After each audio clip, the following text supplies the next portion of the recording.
Science की class में आप सभी का एक बार फिर से स्वागत है बच्चों। और चैप्टर नंबर 8 जो है गति, ये हम लोगों ने कंप्लीट पढ़ लिया, समझ लिया है। आज इसके अति महत्वपूर्ण बहुविकल्पी प्रश्नों की ओर बढ़ते हैं जो कि एग्ज़ाम की दृष्टि से बहुत ही महत्वपूर्ण है। और ये क्वेश्चन जो इम्पॉर्टेंट वाले बहुविकल्पी हैं उनको आप अच्छे से तैयार कर लीजिएगा, आपके एग्ज़ाम में इन्हीं प्रश्नों में से प्रश्न आएंगे। तो चलिए बढ़ते हैं इम्पॉर्टेंट प्रश्नों की ओर। पहला है आपका अदिश राशि है। तो यहाँ पर देखिए 4 ऑप्शन दिए गए हैं, संवेग, आवेग, बल, दाब। तो यहाँ पर देखिए संवेग, आवेग और बल, इन सभी में जो है दिशा होती है, लेकिन दाब जो है वो अदिश राशि है। तो यहाँ पर जो है इसका डी विकल्प जो है वो बच्चों सही होगा। नेक्स्ट बहुविकल्पी प्रश्न जो कि इम्पोर्टेंट है वो है आपका कि कोई पिंड मान लीजिए वृत्ताकार पथ पर निश्चित चाल से चल रहा है, तो उसकी गति कैसी होगी? तो उसकी गति बच्चों कैसी होगी? त्वरित गति होगी। तो यहाँ पर जो है बी ऑप्शन सही होगा, त्वरित गति सही ऑप्शन है। इसके बाद बच्चों नेक्स्ट इंपॉर्टेंट प्रश्न है आपका विस्थापन परिवर्तन की दर कहलाती है। तो विस्थापन में अगर परिवर्तन हो रहा है तो विस्थापन में परिवर्तन की दर जो है वो वेग कहलाएगी। यहाँ पर बी ऑप्शन जो है वो सही है। इसके बाद नेक्स्ट इंपॉर्टेंट प्रश्न है वो है वेग परिवर्तन की दर। तो वेग परिवर्तन की दर जो है वो त्वरण कहलाती है। तो यहाँ पर ए विकल्प सही होगा। नेक्स्ट प्रश्न है इंपॉर्टेंट, किसी पिंड का दूरी समय ग्राफ जो है x अक्ष के समानांतर आ रहा है, तो यह क्या प्रदर्शित करता है? अगर दूरी समय ग्राफ हमने बनाया है बच्चों और x अक्ष के समानांतर आ रहा है तो ये दर्शा रहा है कि पिंड जो है वो आपका विराम अवस्था में है। ठीक है, तो यहाँ पर जो है सी विकल्प इसका सही होगा। और उसके बाद नेक्स्ट प्रश्न है आपका वेग समय ग्राफ एक्स अक्ष के समानांतर है, तो ये प्रदर्शित करता है। तो अगर वेग समय ग्राफ की बात करें और अगर वो एक्स अक्ष के समानांतर प्राप्त हो रहा है तो इससे निष्कर्ष निकल रहा है बच्चों कि जो पिंड है वो आपका समान गति से चल रहा है। तो उसकी जो है वो पिंड की गति जो है वो समान है वेग समय ग्राफ में। अगर दूरी समय ग्राफ की अगर बात करेंगे तब इसका मतलब क्या वो शो करेगा कि पिंड विराम अवस्था में है। इसके बाद नेक्स्ट इंपॉर्टेंट प्रश्न है मीटर बटे सेकंड स्क्वायर। ठीक है, मीटर बटे सेकंड स्क्वायर जो है एसआई मात्रक है।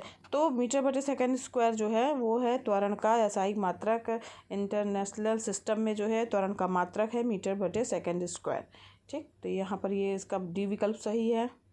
नेक्स्ट क्वेश्चन है विस्थापन का मात्रक है। तो यहाँ पर देखिए विस्थापन के मात्रक की बात हो रही है। तो विस्थापन जो है वो एक तरीके से कहा जाए दूरी है, निश्चित उसमें दिशा है। तो मीटर जो है इसका सही विकल्प होगा, बी वाला विकल्प सही है। विस्थापन का मात्रक मीटर होगा।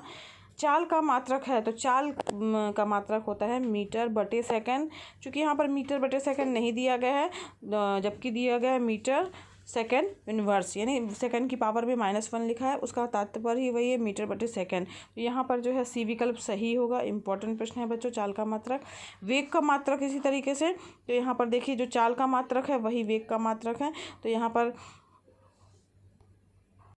पर वेग का मात्रक भी बच्चों क्या होगा, मीटर बटे सेकंड या मीटर सेकंड की पावर -1 होगा।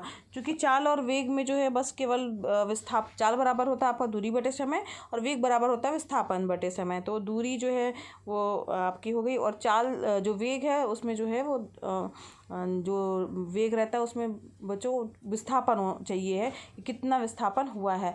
तो विस्थापन जो है ये एक तरह से कहा जाए वेग जो है वो एक सदिश राशि है, जबकि चाल जो है उसमें कोई दिशा नहीं होती है, तो इसलिए वो अदिश राशि है।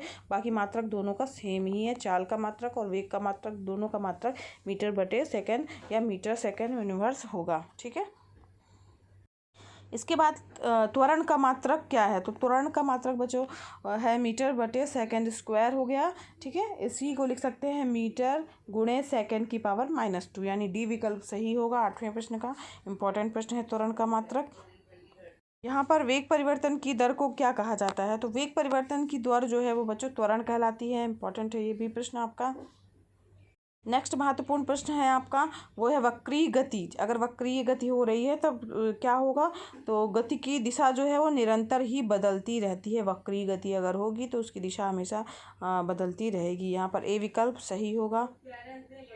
किसी पिंड का त्वरण शून्य होगा यदि वस्तु, तो यहाँ पर देखिए अगर किसी भी पिंड का त्वरण शून्य कब होगा? जब वस्तु का समान समय में समान विस्थापन होगा। यहाँ पर डी जो है विकल्प इसका सही होगा कि त्वरण तभी शून्य होगा जब समान समय में समान विस्थापन होगा।